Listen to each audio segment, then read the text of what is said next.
Finally finished Assassin's Creed Odyssey, and there's many problems with the game.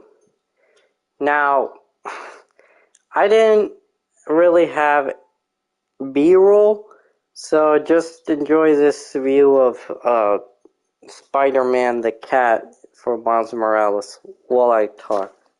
Okay? Alright. Alright, so let's start with the gameplay because I believe that's the most important part of the game. For me, that the most important part is the game, and if that's bad, then it should at least be backed up by the story. But I'll get on to that later. Let's focus on. Also, there might be some minor spoilers involved, so yeah, don't say I didn't warn you. So for the story, the game starts off in the middle of a battlefield with you playing as Leonidas, and it looks boring. Like, it leaves you with a bad first impression. At least for me it did. Because, yikes, if this is how the game starts, then oh boy. Anyway, so you can do more of these kinds of things, but thankfully, for the most part, they're optional. There are some parts where it's mandatory to kill the new villains. The new villains are called the Cult of Cosmos, which are not the Templars.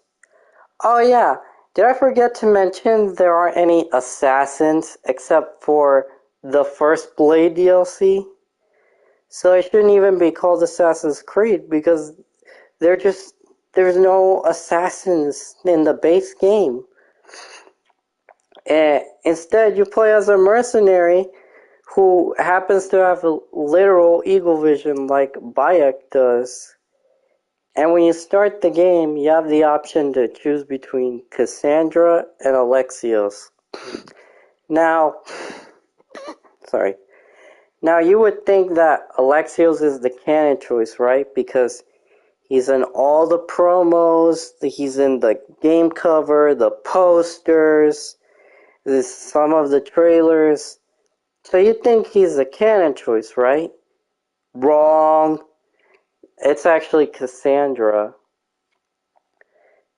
I don't know why they did this. I heard the reason maybe is because allegedly, because I can't confirm whether it's true, but the reason being is that Ubisoft said essentially that women don't sell, which, if it is true, that's pretty dumb because the Tomb Raider games and Horizon games have proved that wrong because they sell well. They've sold well. And I honestly hate it in this game how much of Assassin's Creed has gone into fantasy. The Poseidon DLC is wow. Okay, so it took the fantasy from the base game and it cranked it up to 11. Like, there was nothing historical about that. It was just pure fantasy. One thing I did find funny in this game is that I think it was the trailers that say, "This is your Odyssey. You can choose to be whoever you want. If you want Cassandra to be gay, go for it."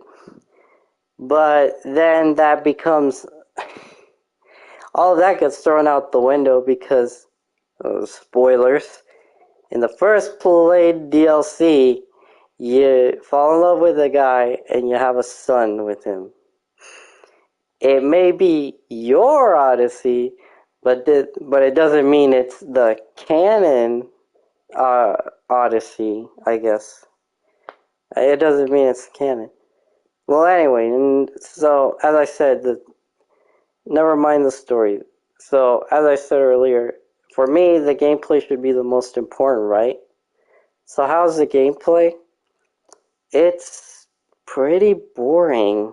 So one thing I just do not like they did is that they gave you superpowers in a quote unquote Assassin's Creed game, which makes the game boring because you're essentially a god and you kill humans pretty easily. Well, for the most part. Oh, anyway, they also added naval combat to try to copy the success of Black Flag, but it's just not as fun. Maybe part of it is because you use arrows and spears, which just when they hit, they don't have as much of an impact as the cannons. With the cannons, your controller vibrates like crazy, and you feel that impact. It immerses you. But with Odyssey, it's just what arrows and spears, and it doesn't work. Not that well anyway for me. I also I'm very disappointed you can't sing sea shanties like in Black Flag. Like terrible game, you should be able to sing sea shanties.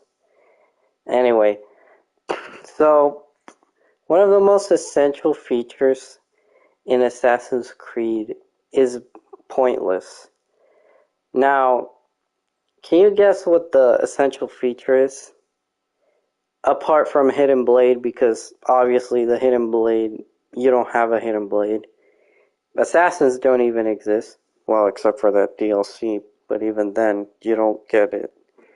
Anyway, so it's the leap of faith. That's one of the most iconic and essential things you should have in this Assassin's Creed game. Uh, Now, for some reason, they decided to add an upgrade, an ability, which removes fall damage, which defeats the whole point of the haystacks and everything, because you're what's the point of falling into the haystacks if you'll survive the fall no matter what? It doesn't make sense. Actually, you don't even need the upgrade, because when I tried it, I didn't even have the upgrade, so I jumped from a really tall place that would have definitely killed me, or should have definitely killed me. But the game just doesn't kill you. It'll just drop your health to 1. And once you do that, you just wait a few seconds and your health will start to regenerate. As long as as long as you're not in conflict. Uh, I also don't appreciate how these enemies are artificially hard by making them OP. I honestly had a tough time with two of the legendary animals. It is a bull and a boar, because the bull, it would kill me in 1 or 2 hits, and it was very spongy, and I'll get to that later. But yeah, every time I would hit it, it would just eventually. It took me a long time, but I managed not to die in 1 or 2 hits. I managed to not get hit. Well, okay, I did get hit, but I just didn't die. And the other one, the boar, it was really annoying because it would often create this annoying poison cloud. And it is just so infuriating to deal with.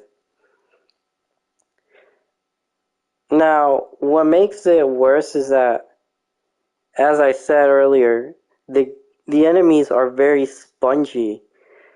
Now, so like all of your attacks do don't do that much damage because the enemies, for some reason, they decided to like make them pretty harder, quote unquote, by just making them tougher to kill. Now, Now I hear you say, well, if you have trouble with those two, then why didn't you just come back when you were stronger? And here's the thing though, that doesn't work. It doesn't work. Do you know why? Because the enemies match your will scale to be around your level. So if you're like if the boar was like level 40 when you faced it and you were 35 and decided to come back as a level 90, that boar is going to be level 89 or whatever. So essentially you can't overpowering the enemies aren't an option because anything that the game considers too weak for you, it'll just level them up to match your strength. And it's really annoying when that happens because the enemies can be much stronger than you, but you can't be that much stronger than the enemy. Like I anyway, now I could probably forgive all of that, if it wasn't for just one thing. This one problem is the cause of many issues with this game. And that problem is the greed. This game is solely made from greed. It is built around the greed. They made it harder to level up in the game on purpose, which to encourage people to buy the XP booster. That's also why they made the enemy so spongy, so that you would be like, I don't want to deal with this, and you would be encouraged to buy the XP booster. Now, the XP booster costs like $10, and once you pay $10, you get double the XP forever. Well, what if you decide to buy the Ultimate Edition then? It should come included, right? Well, no, because let's say you buy the Ultimate Edition, which is $120. It only comes with a temporary booster, a temporary XP booster. So if you want the Perma booster, you still have to pay an extra $10. That's already $130 you've wasted in a game. Well, that isn't even that good. I didn't buy it because I will never give in to the microtransactions. I've made it personally a rule that I will not let these scummy tactics force me into giving them my money. Now, with all that being said, what would I rate it? And what would I rate it? I would say like a 4 out of 10 because it's not broken or anything, although I did encounter a few annoying bugs here and there, but for the most part it's not buggy or glitchy.